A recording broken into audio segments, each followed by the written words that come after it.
ನಿಮ್ಮ love situation at present ಅಲ್ಲಿ ಹೇಗಿದೆ ಅನ್ನೋದನ್ನ ನೋಡೋಣ. ಸರೆಂಡರ್ ಕಾರ್ಡ್ ಅನ್ನ ತಗೊಂಡಿದ್ದೀನಿ. ಸರೆಂಡರ್ ಟು ಪ್ರಯರ್ ಅಂತ ಕೊಡ್ತಾ ಇದ್ದಾರೆ. ನೀವು ಪ್ರಯರಿನ ಕಡೆಗೆ ಹೆಚ್ಚು ಗಮನವನ್ನ ಕೊಡಿ. ಸ್ವಲ್ಪ ದೇವರ ಕಡೆಗೂ ಹೆಚ್ಚು ಗಮನವನ್ನ ಕೊಡ್ಬೇಕಾಗತ್ತೆ. ಯಾವಾಗ ನೀವು ದೇವರನ್ನ ತುಂಬಾ ಹೃದಯದಿಂದ ಪ್ರಾರ್ಥನೆಯನ್ನ ಮಾಡಿ ನನಗೆ ಸಹಾಯವನ್ನ ಮಾಡು ಅಂತ ಕೇಳ್ತಿರೋ, ಆಗ ಅದೆಲ್ಲ ಸಮಸ್ಯೆಗಳಿಂದ ನೀವು ಆಚೆ ಬರ್ತೀರಾ.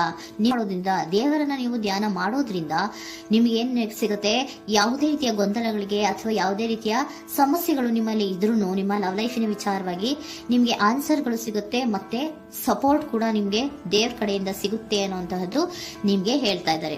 ಅಟ್ ಪ್ರೆಸೆಂಟ್ ಅಲ್ಲಿ ಲವ್ ಸಿಚುಯೇಷನ್ ನಿಮ್ಗೆ ಬಾಟಮ್ ಆಫ್ ದ ಟಕ್ ಬಂದಿರುವಂತಹದ್ದು ರೆಫ್ಯೂಸಿಂಗ್ ಆಫರ್. ಯಾವುದೋ ಕೆಲವೊಂದು ನಿಮ್ಮ ಲವ್ ಲೈಫಿನ ವಿಚಾರವಾಗಿ ಆಫರ್ ಗಳನ್ನ ರೆಫ್ಯೂಸ್ ಮಾಡ್ತಾ ಇರುವಂತಹದ್ದು ಅಥವಾ ಮಿಸ್ಡ್ ಆಪರ್ಚುನಿಟಿ ಅನ್ನುವಂತಹದ್ದು ರೆಪ್ರೆಸೆಂಟ್ ಆಗ್ತಾ ಇದೆ. ಯಾಕೋ ನೀವು ಮಿಸ್ ಮಾಡ್ಕೋತಾ ಇದ್ದೀರಾ ಕೆಲವೊಂದು ಆಫರ್ಸ್ ಗಳನ್ನ ಅನ್ನುವಂಥದ್ದು ರೆಪ್ರೆಸೆಂಟ್ ಆಗ್ತಾ ಇದೆ. ಏನೋ ಒಂದು ರೀತಿಯ ಧ್ಯಾನ ಮಾಡ್ತಾ ಇರುವಂತದ್ದು, ಚಿಂತೆಯನ್ನ ಮಾಡ್ತಾ ಇರುವಂತದ್ದು ರೆಪ್ರೆಸೆಂಟ್ ಆಗ್ತದೆ. ಪಾಸ್ಟಿನಲ್ಲಿ ನಿಮ್ಮ ಲವ್ ಲೈಫಿನ ವಿಚಾರವಾಗಿ ಒಂದು ನ್ಯೂ ಐಡಿಯಾ ಇತ್ತು, ಏನೋ ಒಂದು ರೀತಿಯ ಹೊಸ ಹೊಸ ಐಡಿಯಾಗಳನ್ನ ಮಾಡ್ಕೊಂಡಿದ್ರಿ. ಲವ್ ಲೈಫಿನ ವಿಚಾರವಾಗಿ ನಿಮ್ಮ ಆಪರ್ಚುನಿಟಿ ಕೂಡ ಚೆನ್ನಾಗಿಯೇ ಇತ್ತು.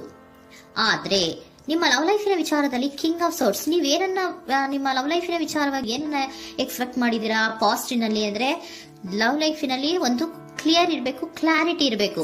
ಮತ್ತೆ ಯಾವುದೇ ವಿಚಾರ ಕೂಡ ನಿಮ್ಮ ಲವ್ ಲೈಫಿನ ವಿಚಾರದಲ್ಲಿ ಮುಚ್ಚುಮರೆ ಅನ್ನೋದು ಇರಬಾರ್ದು.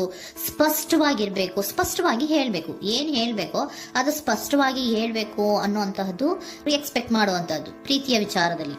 ಮತ್ತೆ ಕ್ಲಿಯರ್ ಆಗಿರ್ಬೇಕು.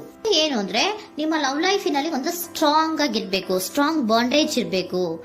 ಮತ್ತೆ ಯಾವುದೇ ರೀತಿಯ ಚೈಲ್ಡಿಶ್ ಬಿಹೇವಿಯರ್ ಅನ್ನ ಮಾಡಬಾರ್ದು ಅನ್ನೋದು ಪಾಸ್ಟಿನಲ್ಲಿ ನೀವು ಎಕ್ಸ್ಪೆಕ್ಟ್ ಮಾಡಿರೋಂಥದ್ದು ರೆಪ್ರೆಸೆಂಟ್ ಆಗ್ತಾ ಇದೆ. ನೀವು ಅದೆಲ್ಲ ಎಕ್ಸ್ಪೆಕ್ಟ್ ಮಾಡಿದಾಗ ಯಾವಾಗ ನಿಮ್ಗೆ ಅದು ಸರಿ ಹೋಗಲ್ಲ ಅನಿಸ್ತೋ ಆಗ ನೀವು ಪ್ರೀತಿಯಿಂದ ಮುಂದೆ ಬಂದಿರುವಂತಹದ್ದು ಬಿಟ್ಟು ಮುಂದೆ ಬಂದಿರುವಂತಹದ್ದು ರೆಪ್ರೆಸೆಂಟ್ ಆಗ್ತಾ ಇದೆ.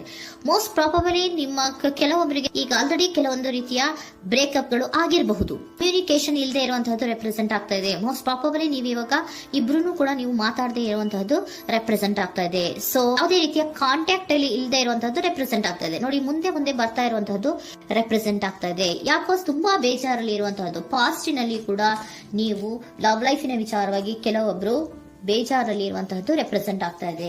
ಯಾಕೋ ಕ್ಲಾರಿಟಿ ಇಲ್ಲ, ಕ್ಲಿಯರ್ ಆಗಿರ್ಬೇಕು, ಸ್ಪಷ್ಟವಾಗಿರ್ಬೇಕು. ಏನ್ ಮಾತಾಡಿದ್ರು ಅದರಲ್ಲಿ ಯಾವುದೇ ರೀತಿಯ ಮುಚ್ಚುಮರೆ ಇರಬಾರ್ದು ಅನ್ನೋದು ನೀವು ಎಕ್ಸ್ಪೆಕ್ಟ್ ಮಾಡುವಂತಹದ್ದು. ಪಾಸ್ಟಿನಲ್ಲಿ ಕೂಡ ನಿಮ್ಗೆ ಸ್ವಲ್ಪ ಬೇಜಾರುಗಳಾಗಿರುವಂತಹದ್ದು ರೆಪ್ರೆಸೆಂಟ್ ಆಗ್ತಾ ಇದೆ. ಅಟ್ ಪ್ರೆಸೆಂಟಿನಲ್ಲಿ the moon card, 9 of swords, 6 of swords ಬಂದಿದೆ. ಮೂನ್ ಕಾರ್ಡ್ ಏನನ್ನ ರೆಪ್ರೆಸೆಂಟ್ ಮಾಡುತ್ತೆ? ಇಲ್ಯೂಷನ್ ಅನ್ನ ರೆಪ್ರೆಸೆಂಟ್ ಮಾಡುತ್ತೆ. ಕೆಲವೊಂದು ರೀತಿಯ ಭ್ರಮೆಗಳನ್ನ ರೆಪ್ರೆಸೆಂಟ್ ಮಾಡುತ್ತೆ, ಆತಂಕಗಳನ್ನ ರೆಪ್ರೆಸೆಂಟ್ ಮಾಡುತ್ತೆ. ಮತ್ತೆ ನಿಮ್ಮ ಲವ್ ಲೈಫಿನ ವಿಚಾರದಲ್ಲಿ ಯಾವುದೇ ರೀತಿಯ ಸ್ಥಿರವಾಗಿ ಇಲ್ಲ, ಯಾವುದು ಕರೆಕ್ಟ್ ಆಗಿ ಇಲ್ಲದೆ ಇರುವಂತಹದ್ದು ನಿಮಗೆ ರೆಪ್ರೆಸೆಂಟ್ ಆಗ್ತಾ ಇದೆ. ನೆಕ್ಸ್ಟ್ ಕಾರ್ಡ್ ಏನ್ ಬಂದಿದೆ? ಸೆಕೆಂಡ್ ಕಾರ್ಡ್ 9 ಆಫ್ ಸೋರ್ಟ್ಸ್ ಬಂದಿದೆ. ಇದರಲ್ಲೂ ಕೂಡ ನಿಮ್ಗೆ ಆತಂಕ ಇತ್ತು, ಇದರಲ್ಲೂ ಕೂಡ ಆತಂಕ ಇದೆ, ಭಯ ಇದೆ, ಕರೆಕ್ಟ್ ಆಗಿ ನೀವು ನಿದ್ರೆ ಮಾಡ್ತಾ ಇಲ್ಲ, ಯೋಚನೆ ಮಾಡ್ತಾ ಇರುವಂತಹದ್ದು ಈ ಎರಡೂ ಕಾರ್ಡ್ಗಳಲ್ಲೂ ರೆಪ್ರೆಸೆಂಟ್ ಆಗ್ತದೆ. ಇದರಲ್ಲೂ ಆತಂಕಗಳಿದೆ, ಇದರಲ್ಲೂ ಆತಂಕ. ಅಟ್ ಪ್ರೆಸೆಂಟಿನಲ್ಲಿ ಕೆಲವೊಂದು ರೀತಿಯ ವಿಚಾರಗಳಲ್ಲಿ ಭಯವನ್ನ ಪಡ್ತಾ ಇರುವಂತಹದ್ದು ರೆಪ್ರೆಸೆಂಟ್ ಆಗ್ತಾ ಇದೆ. 6 ಆಫ್ ಸೋರ್ಟ್ಸ್ ಕೂಡ ಏನಾಗ್ತಾ ಇದೆ? ಮೂವಿಂಗ್ ಆನ್, ಮುಂದೆ ಹೋಗ್ತಾ ಇರುವಂತಹದ್ದು, ಬೇಜಾರಿಂದ ನೀವು ಮುಂದೆ ಮುಂದೆ ಹೋಗ್ತಾ ಇರುವಂತಹದ್ದು ರೆಪ್ರೆಸೆಂಟ್ ಆಗ್ತಾ ಇದೆ. ಅಟ್ ಪ್ರೆಸೆಂಟಿನಲ್ಲಿ ಯಾವುದೇ ರೀತಿಯ ಸಮಾಧಾನದಿಂದ ಇದ್ದಿರುವಂತಹದ್ದು ಈ ರೀಡಿಂಗ್ ಗಳಲ್ಲಿ ಕಾಣಿಸ್ತಾ ಇಲ್ಲ. ಓಕೆನಾ? Take it resonate. ನಿಮ್ಗೆ ರೆಸೋನೇಟ್ ಆದ್ರೆ ಮಾತ್ರ ತಗೊಳ್ಳಿ. ನೆಕ್ಸ್ಟ್ ಕಾರ್ಡ್ ಇಮಿಡಿಯೇಟ್ ಫ್ಯೂಚರ್ ನ ಬಗ್ಗೆ ನೋಡೋದಾದ್ರೆ ನೈಟ್ ಆಫ್ ಸೋರ್ಟ್ಸ್ ಬಂದಿದೆ. ಅಂದ್ರೆ ಈ ಕೆಲವು ಬೇಜಾರುಗಳಿಂದ ಏನ್ ಈ ಮೂವ್ ಆನ್ ಆಗ್ತಾ ಇದ್ದೀರಲ್ವಾ, ಕೆಲವೊಂದು ವಿಚಾರಗಳನ್ನ ಕ್ವಿಕ್ ಥಿಂಕಿಂಗ್ ಅನ್ನ ಮಾಡಿ ನೀವು ಮುಂದೆ ಬರುವಂತಹದ್ದು, ಕೆಲವೊಂದು ಆಕ್ಷನ್ಸ್ ಗಳನ್ನ ತಗೊಳ್ಳುವಂತಹದ್ದು ರೆಪ್ರೆಸೆಂಟ್ ಆಗ್ತಾ ಇದೆ. ನಿಮ್ಮ ಲವ್ ಲೈಫಿನ ವಿಚಾರವಾಗಿ ಕ್ವಿಕ್ ಥಿಂಕಿಂಗ್ ಅನ್ನ ಮಾಡಿ ಏನ್ ಮಾಡ್ಬೇಕು, ಹೇಗ್ ಮಾಡ್ಬೇಕು ಅಂತ ಕ್ವಿಕ್ ಥಿಂಕ್ ಅನ್ನ ಮಾಡಿ ನೀವು ಮುಂದೆ ಬರುವಂತಹದ್ದು, ಮತ್ತೆ ಕೆಲವೊಂದು ರೀತಿಯ ಆಕ್ಷನ್ ಗಳನ್ನ ತಗೋತಾ ಇರುವಂತಹದ್ದು ರೆಪ್ರೆಸೆಂಟ್ ಆಗ್ತಾ ಇದೆ. ಕ್ವೀನ್ ಆಫ್ ಕಪ್ ಏನನ್ನ ರೆಪ್ರೆಸೆಂಟ್ ಮಾಡುತ್ತೆ? ಬಹಳ ಕೇರಿಂಗ್ ಅನ್ನ ರೆಪ್ರೆಸೆಂಟ್ ಮಾಡುತ್ತೆ. ಏನಿರ್ಬೇಕು ಲವ್ ಲೈಫಿನ ವಿಚಾರದಲ್ಲಿ? ನೋಡಿ, ನೀವು ನೋಡ್ತಾ ಇರೋದು ಹೇಗ್ ನೋಡ್ತಾ ಇದ್ದೀರಾ? ನಿಮ್ಮ ಲವ್ ಲೈಫಿನ ವಿಚಾರದಲ್ಲಿ ಏನಿರ್ಬೇಕು ಅಂತ ಎಕ್ಸ್ಪೆಕ್ಟ್ ಮಾಡ್ತೀರಾ? ಸ್ವಲ್ಪ ಸ್ಟೇಬಲ್ ಆಗಿರ್ಬೇಕು, ಬಹಳ ಕೇರಿಂಗ್ ಇರ್ಬೇಕು, ಎಮೋಷನಲ್ ಇರ್ಬೇಕು ಅದರಲ್ಲಿ ಅನ್ನುವಂಥದ್ದು ನೀವು ಎಕ್ಸ್ಪೆಕ್ಟ್ ಮಾಡುವಂಥದ್ದು. ಈ ನಿಯರ್ ಫ್ಯೂಚರ್ ನಲ್ಲಿ ನೀವು ಆ ರೀತಿ ಎಕ್ಸ್ಪೆಕ್ಟ್ ಮಾಡುವಂತಹದ್ದು. ನೆಕ್ಸ್ಟ್ ಕಾರ್ಡ್ ಬಂದಿರುವಂತಹದ್ದು ಏರೋಫೆಂಟ್ ಕಾರ್ಡ್ ಬಂದಿದೆ. ಏರೋಫೆಂಟ್ ಕಾರ್ಡ್ ಏನನ್ನ ರೆಪ್ರೆಸೆಂಟ್ ಮಾಡುತ್ತೆ?